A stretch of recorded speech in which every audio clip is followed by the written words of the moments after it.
Hi everyone, in today's lesson we're going to begin exponents. So the first thing that we need to do is recall the parts of a power. So we have things called a coefficient, a base, and a power. So in example number 1, can you determine which one is the coefficient, which one is the base, and which one is the power? Well, the first thing that we always want to start with, I think is easiest, is the power. So we have 3x squared. Obviously 2 is the power, also referred to as the exponent. Then we have the base. That's attached to the exponent. So this x is attached to the squared, so x is considered the base.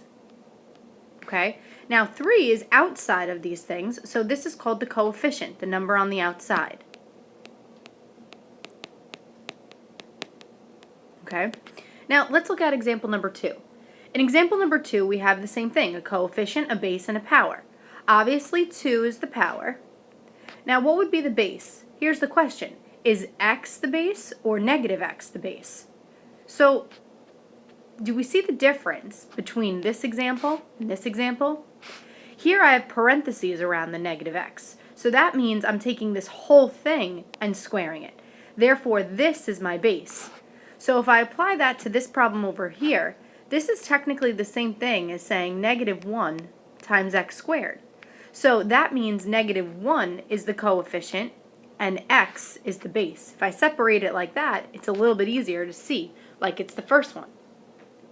Okay, so let's see if we could do the last one. So here, 2 is obviously still the power, but now negative x is the base, and 4 is the coefficient. Now, you're probably wondering why I want to talk about coefficient, base, and power.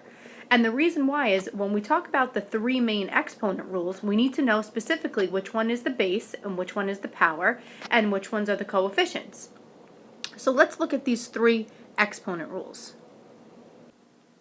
Okay, the first rule is that when you are multiplying bases that are the same, you add the exponents. The second rule is that when you divide bases that are the same, you subtract exponents. And when you raise a power to a power, x to the a to the b power, you simply multiply the exponents. Okay, so let's talk about example number 1 here. So this goes under the category of multiplying the bases. So if I have x squared and x to the 4th, those can be multiplied to become x to the 6th. We add the powers. Then if I take the y's, y and y to the 3rd, I can add those and get y to the 4th. Some of you may be thinking it's y to the 3rd, but there's technically a 1 there. So it's 1 plus 3, which gives me 4. And now what do I do with these coefficients, the negative 2 and the 3? Well, you actually want to multiply them. So we have negative 2 and 3, and we get negative 6. So we should probably write that. We're going to multiply coefficients. Okay? Just going to abbreviate. All right, so now example number 2. We have coefficients 14 and 2, so we're actually going to divide those, and we get 7. And now x to the 6th divided by x to the 6th, that actually cancels out to x to the 0, and anything to the 0 power is 1. We're going to talk about that a little bit later on in the next video, but you can just cross those off, and that's it. They really cancel out to 1. Anything divided by itself is 1. All right, and now we're just left with y to the 3rd. Okay, that's it. All right, let's try example number 3. So example number 3 is all about when I'm raising a power to a power, I multiply the exponents. So x to the a to the b power is simply x to the ab. You're multiplying them. So this example here has more than just one term, more than just x. We've got a 3, an x to the 5th, a y, and we're raising all of these things to the 4th power. So you actually want to distribute the power to each term. So let's just write it out. We have 3, we have x to the 5th, and we have y. And they're all being raised to the 4th power. So 4, 4, and 4. Now we want to multiply the powers. But what is the power for 3? You should be telling me the power is 1. 3 to the 1st is 3. What's the power for y? You should be telling me 1.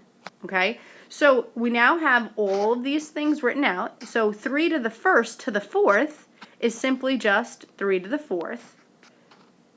X to the 5th to the 4th is x to the 20th, because we multiply, right? We multiplied here. 1 times 4 is 4. Now we have y to the first to the fourth. We multiply the 1 and the 4, and we get y to the fourth. So the final answer is 3 to the fourth, which you'll put into the calculator, which gives you 81, x to the 20th, and y to the fourth. That's it. Final answer. Okay, so these are the three main rules that we are going to use throughout the next few examples to try to simplify exponents. So let's see what we can do on the next page. Okay, so the first one is all about multiplying. So, this answer is pretty simple. There's a coefficient of 1 here. So we multiply the 1 and the 7, and we get 7. And we add the exponents for the x squared and the x to the fourth, so we get x to the sixth. All right. Number 2 is the same exact concept. It's just another way of writing multiplication. So there's no other coefficients other than the 2, so we bring down the 2. Now we have x and x to the fifth. Now remember, x is x to the first, so that's x to the sixth, y squared. All right, now number 3 generally gives people a hard time because they see a number and they think it's a coefficient. But this 3 is actually attached to the powers of 2a and 5a. So this 3 is actually the base. So we keep the base and we add the exponents. So what's 2a plus 5a? 7a. All right, let's try number 4. So we're multiplying with the same base of y. So we keep the base and we add the exponents. So we have b minus 1 plus b plus 3. So let's combine like terms. We have b plus b, which is 2b. So y to the 2b. And then negative 1 plus 3, which is 2. That's it. Final answer. All right, now number 5 and number 6 talk about division. So number 5 is relatively easy. It's just going to be x to the 8th because there's a 1 there and you subtract. Number 6, again, same as about number 3. 3 is the base, so we keep the base and we subtract the exponents. So 4 minus 3 is 1. So 3 to the first or 3. All right, how about 7, 8, and 9? Well, number 7 goes all the way back to our thoughts of PEMDAS. Are we going to multiply the 4 in this and then raise it to the third power? Or we're going to raise this to the third power first, then multiply it by the 4. And the answer is raise it first. You want to do exponents before you multiply. So what does this mean again? When we have 2 to the third power, x squared and y, basically it says, okay, 2 to the third, x squared to the third, and y to the third. All right, so 2 to the third, put that into the calculator, we get 8. Now we're raising a power to a power. We're multiplying, so we get x to the 6th, and then y to the 3rd. Technically, there's a 1 here, so you multiply 1 times 3, and you get 3. So that's 2x squared y to the 3rd. That's this. And now we're going to multiply it by this 4. Now 4 is a coefficient, so we multiply the 4 and the 8, and we get 32, x to the 6th, y to the 3rd. All right, why don't you see if you can do 8 and 9 by yourselves, and then hit resume when you're finished for the answer. Okay, so for number 8, the first thing you want to do is simplify this numerator first. So we keep the base of 10, and we add 5x plus 5 and 4x plus 7. So that was what the numerator would be. We can keep simplifying. 5x plus 4x is 9x, and then 5 plus 7 is 12.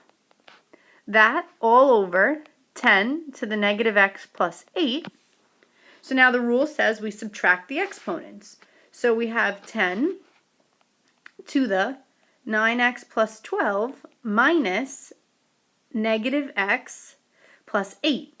Notice how I put the negative x in parentheses, the negative x plus 8, because when we subtract, we have to distribute the negative. So this is really 10, put it up here, to the 9x plus 12 plus x minus 8. So combine like terms, 9x plus x is 10x, and 12 minus 8 is positive 4. So that is your final answer. Now number 9 is done the exact same way. We keep the base of 4, and we take the 2a plus 9, and we subtract a minus 8, or a plus 8. And we distribute the power. So 4 to the 2a plus 9 minus a minus 8. Combine my like terms. So 4 to the a, and then 9 minus 8 is 1. So 4 to the a plus 1. Okay, so 10, 11, and 12 are a little bit on the harder side, but they're not as bad as you think they are. So what you actually want to do is anytime you have a fraction being raised to a power, you honestly are going to distribute the power to everything in the top and everything on the bottom. All right, so the top is going to be 2 squared. So if you want to write it out, 2 squared, a to the 9th squared, b to the 8th squared, over 5 squared, a squared, and b squared. So if we simplify this, 2 squared is 4, a to the 9th squared, 9 times 2 is 18, so a to the 18th, and b to the 16, 8 times 2 is 16, and now 5 squared is 25, a squared, and then b squared. So now we can simplify this by subtracting the powers for the a's, because I'm dividing, and subtracting the powers for the b's. So we're going to keep the 4, and then it becomes a to the 16th, b to the 14, whoops, way too many ones. So 4, a to the 16, b to the 14, all over 25, okay? So here is a common mistake that people make. When you subtract, it always goes on the top. So 18 minus 2 is 16. That goes on the top. 16 minus 2 is 14, and then that goes on the top. All right? So what I'd like you to do for homework is try 11 and 12 all on your own, and we'll go over those in class tomorrow. All right? Have a great night.